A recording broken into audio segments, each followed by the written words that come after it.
আমরা প্রভুর কাছে আরো যে প্রভু আর কি আছে অভিরাম গোপাল ঠাকুর সম্বন্ধে আর কি বলার আছে, বা ওনার শিক্ষা আমরা কিভাবে পালন করতে পারি? সকলে আকাঙ্ক্ষিত হয়ে বসে আছে যে মালিনী দেবীকে যে যমুনায় ভাসিয়ে দিল, আর মালিনী দেবীর ব্যাপারটা কি। বিশেষ করে মাতাজিরা তো খুব আকাঙ্ক্ষিত হয়ে আছে যে স্ত্রীকে দিল পাঠিয়ে, ওর সঙ্গে কি সাক্ষাৎ হবে না। আপনার প্রশ্নটা সুন্দর, তো এই প্রশ্নটার উত্তর দিই, খুব ভালো। তখন অভিরাম ঠাকুর বিভিন্ন জায়গায় তিনি এইভাবে লীলা প্রকাশ করতে করতে আসছেন। আস্তে আস্তে দ্বারকা নদীতে এসেছে, এসে কাজীপুর বলে একটা জায়গা আছে, সেখানে কাজীর একটা বাগান বাড়ি ছিল।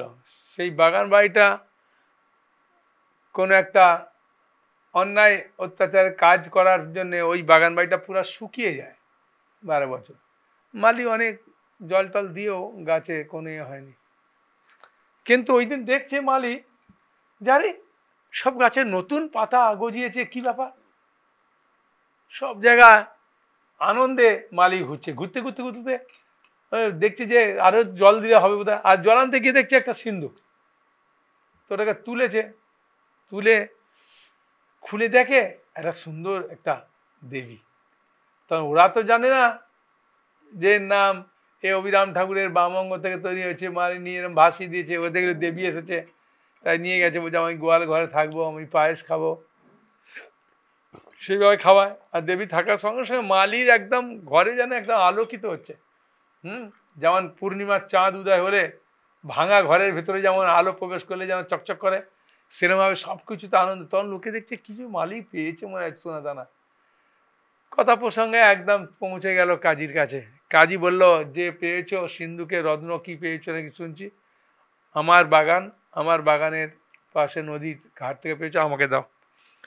তোমরা চিন্তা করছে মহা ঝামেলা, আরে মুসলিম, আমাদের দেবীকে দিলে তো কিছু একটা করে ফেলবে, ভয়ে একটা আতঙ্কিত হয়ে গেছে। তখন দেবী বলছে, মালি আগে যেমন তোমার মুখে খুব আনন্দ ছিল, এখন নেই।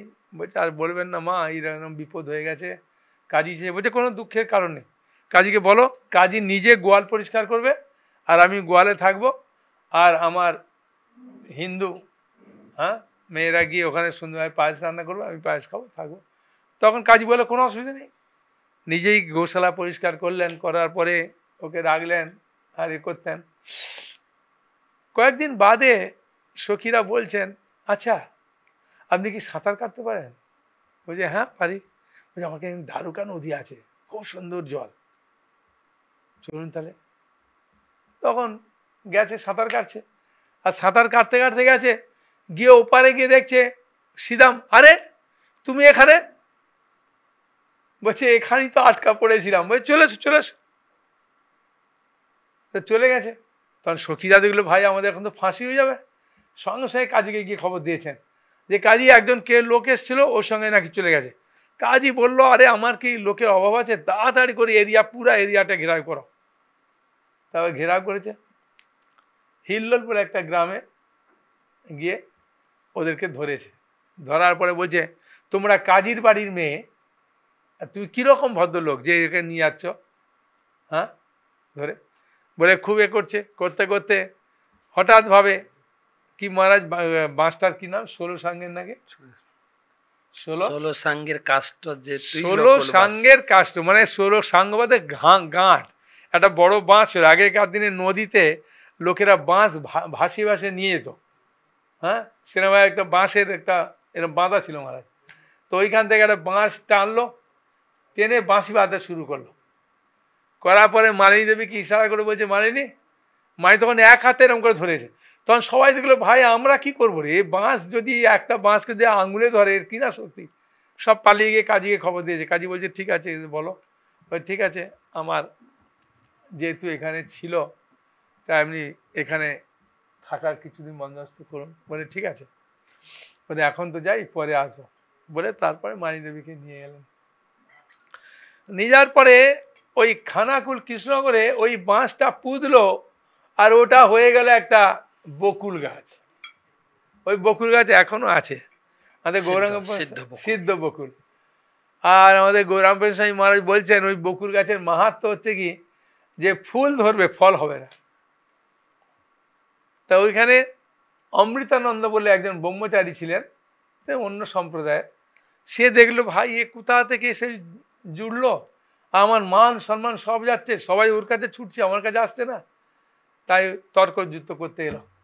করার ফলে তখন অবিরাম ঠাকুর বললেন ঠিক আছে একটা যজ্ঞ করব, আপনার যে মালা ঝোলা আছে আপনি যা নিয়ে সাধন ভজন করে, আমার যা নিয়ে আছে, দুজনই আগুনে ফেলে দেবো, যার পুড়ে ছাই হয়ে যাবে সে তার পথটা গ্রহণ করবে। তখন অবিরাম ঠাকুরের মালা ঝোলা কিছুই হয়নি। তখন অমৃতানন্দ হেরে গেল, ওতে গ্রহণ করলো, দীক্ষা নিল, ওর নাম হলো কৃষ্ণানন্দ অবধূত। কিন্তু অমৃতানন্দের শিষ্যরা যারা ছিল তারা এটাকে মেনে নিতে পারলো না, তারা সবাই বদনাম করতে শুরু করলো, মুসলমানের মেয়েকে ধরে নিয়ে এসছে, বিয়ে করেছে, এই করেছে, এরমভাবে। তখন অবিরাম ঠাকুর চিন্তা করে এদেরকেও তো কৃপা করা দরকার, আমি তো জগৎবাসীকে কৃপা করার জন্য এসেছি। তা একটা ফিস্টের আয়োজন করলো। করার পরে মহাপ্রভু নিত্যানন্দ প্রভু এসেছেন, এসে খুব আনন্দ করছেন, করতে করতে নিত্যানন্দ প্রভু তো খুব রসিক অবধূত, ও চিন্তা করলেন মালিনীর একটা কিছু কাজ করি, এই সার্বিক প্রসাদ সার পরিবেশন করছে, হঠাৎ পবনদেবকে বলতে পবনদেব হাওয়া দিয়েছে আর মাইদেবীর ঘোমটা খুলে গেছে। আগেকার দিনের মায়েরা ঘোমটা দিয়েই পরিবেশন করতো, আর ঘোমটা খুলে যেতেই মানিদেবীকে অবিরাম ঠাকুর তাকাচ্ছে, বলে তুমি আরো দুটো হাত বার করো। তখন দুটো হাত বার করে ঘোমটা দিয়ে দিয়ে, তখন সবাই দেখবো যে আরে বাবা এ তো চতুর্ভুজ রূপ ধারণ করলো, সাধারণ কেউ না। তখন সবাই খুব আশ্চর্যান্বিত হয়ে গেছে। হওয়ার পরে কিন্তু যারা পাষণ্ডী ছিল, যারা এই নিন্দুক ছিল, তারা তো খেলো না। না খাওয়ার ফলে অবিরাম ঠাকুর চিন্তা করলেন যারে কৃপাও তো ওদেরকে করতেই পারলাম না, তাই তিনি একটা যোগ বলে বিড়াল তৈরি করলেন। বিড়াল তৈরি করে তার নাম দিলেন রাঙ্গা। রাঙ্গা, হ্যাঁ, রাঙ্গা নাম দিয়ে দীক্ষা দিয়ে তাকে বললেন যে তুমি ওই বৈষ্ণবদের সবাই উচ্ছিষ্ট খাও, ঠিক আছে, আর গিয়ে যারা এই করেছে তাদের বাড়িতে ঢাকনা খুলে সব বমি করে দিয়ে এসো, হাঁড়িতে সব বমি করে দিয়ে তারপরে সেই সব উচ্ছিষ্ট খাওয়ার পরে বৈষ্ণব উচ্ছিষ্টের কি মাহাত্ম সেটাও প্রকাশ। খাওয়ার পরে সবাই এসে অবিরাম ঠাকুরকে প্রণাম করছে যে আমাদের আমরা এখানে চলে গেছি। ওরা জানে না যে এরকম উচ্ছিষ্ট খাওয়ার ফলে আমাদের মন পরিবর্তন হয়ে এসছে। ওরা চিন্তা করলে আমরা খুব ভুল করেছি, প্রসাদ না পেয়ে চলে গেছি, ক্ষমা করবেন, এ করবেন, এরাই করেছেন। এরকম খুব সুন্দর সুন্দর খুব মুখরোচক খুব সুন্দর কাহিনী আছে। অবিরাম ঠাকুরের লীলাটাই তো আনন্দের লীলা। হ্যাঁ, একবার অবিরাম ঠাকুরের এক শিষ্য গোপাল বলে, তাকে নিত্যানন্দপ্রভু চিন্তা করলেন তোমার গুরুদেব আমার 7টা ছেলেকে মেরেছে, আর তোমাকেও আজকে আমি দেখছি কি করা যায়, তোমার গুরুদেব কেমন বাঁচায় দেখো। গিয়ে বলছেন গোপাল আমি এসেছি। বলে হ্যাঁ, নিত্যানন্দপ্রভুকে দেখি একদম সঙ্গে সঙ্গে বসতে জায়গা দিয়েছে, আমার জোর খিদে পেয়েছে, খেতে দে, ওই তাহলে আমি রান্না করবো। বলছে না না না, জগন্নাথ পুরী থেকে প্রসাদ নিয়ে আয়, আর জগন্নাথের প্রসাদ ছাড়া খাবো না। তখন চিন্তা করলো আরে জগন্নাথে যাবো, এখান থেকে 4-5 দিন লাগবে, আসতে লাগবে, এখন খিদে পেয়েছে, কি করি। তখন ঘরে ঢুকে গুরুদেবকে ডাকছে, হ্যাঁ গুরুদেব গুরুদেব গুরুদেব রক্ষা করুন রক্ষা করুন রক্ষা করুন। তখন গুরুদেব অবিরাম ঠাকুর এসে কি ব্যাপার, বুঝে নিত্যানন্দপ্রভু এসছেন, বুঝে জগন্নাথ পুরীর প্রসাদ চাই। বলে কোনো চিন্তা করো না, তোমার এখনই আমি ডানা করে দিচ্ছি। ডানা করে দিয়েছে, ওই ডানা উঠতে উঠতে একদম গেছে। আর ওখানে যাওয়ার পরে জগন্নাথ বলছে এই শোনো পান্ডা, ওই দুটো দাঁতে করে খুব ভালো করে প্যাকেট করে, এই খাবার আমার বড়রাম খেতে ভালোবাসে, নিতাই খেতে চেয়েছে, ওই প্যাকেট দুটো গৌড়দেশ থেকে গোপাল বলে একজন এলে সঙ্গে সঙ্গে দিয়ে দেবে।